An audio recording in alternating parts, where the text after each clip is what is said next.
Hello guys, তোমরা সবাই কেমন আছো? আশা করি সবাই ভালো আছো। আমিও ভালো আছি তোমাদের ভালোবাসা আর আশীর্বাদে। তো ফাইনালি আজকে যাচ্ছি ডাক্তার দেখাতে। এই দেখো, আমি রেডি হয়ে বেরিয়ে পড়েছি। এখন বাজছে সকাল 6টা। তো ডাক্তার দেখাতে বেরিয়ে পড়েছি অনেক দিন পরে। অনেক চেষ্টা করে টিকিট পাওয়া গিয়েছে। অনেক অনেক চেষ্টা করে টিকিট পেয়েছি। টিকিট পাচ্ছিলামই না।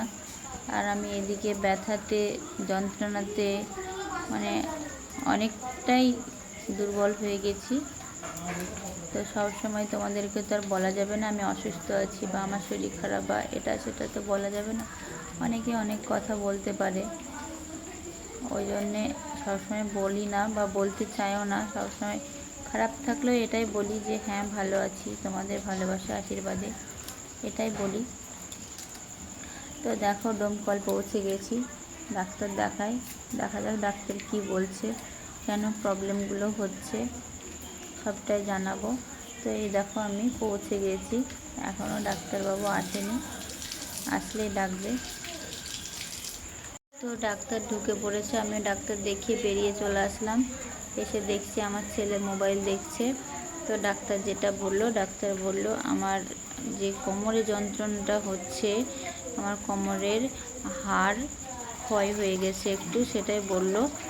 আর আমার দেহের হাড় নরম হয়ে গেছে, ওই জন্যে আমার ব্যথাটা বাড়ছে। তো বললো ছবি করতে, তাই চলে এসেছি এখানে দেখো ছবি করতে।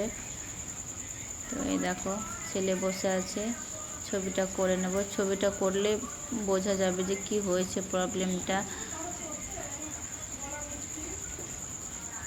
তো এই দেখো, ওই রুমটাই আমি ছবি করে আসলাম, এখনই এসে বসলাম।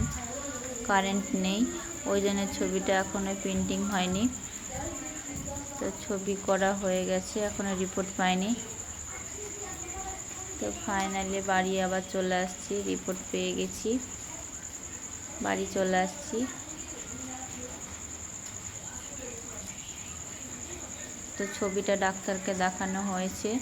তো ডাক্তার, যাই হোক, আমি ওইটুকুই জানি, আর কিছুই জানি না কি হয়েছে। রিপোর্টটা দেখার পরে কি বললো না বললো আমি কিছু জানি না। তো আমার বর এইটুকুই বলল সব ঠিক আছে, তাই বলল। তো এখানে এই দেখো প্রেসক্রিপশানটা ডাক্তারের, আর এই দেখো ছবি করেছি, ছবিটা দেখো। আমি তো ছাতা কিছুই বুঝি না এটার ব্যাপারে। তো বাড়ি চলে এসেছি আমি, আসার পরে তোমাকে এগুলো দেখাচ্ছি তোমাদেরকে। তো এখানে দেখো ঔষধ সব নিয়ে চলে এসেছি।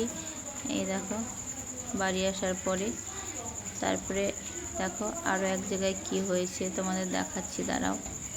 খালি এটা সেটা ওটা হতেই থাকে, আমার হতেই থাকে, শান্তি নেই জীবনে। এই দেখো কি হয়েছে, এই জায়গাটা খুব ব্যথা করছে, খুব জ্বালা করছে যেটা হয়েছে। তো আজকের মতো টাটা, দেখা হবে পরের ভিডিওতে। তোমরা সবাই ভালো থেকো, সুস্থ থেকো, এটাই চাই। তারপর সকালবেলায় টিফিনটা করে নিলাম।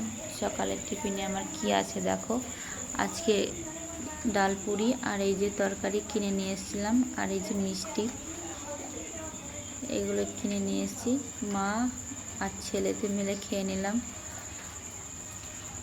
মা ছেলে এই টিফিনটা করে নিলাম, মেয়েও করলো। তা ভিডিওটি ভালো লাগলে লাইক কমেন্ট শেয়ার করে দিও। আর তোমরা সবাই ভালো থেকো, সুস্থ থেকো, এটাই চাই। আবার দেখা হবে পরের ভিডিওতে।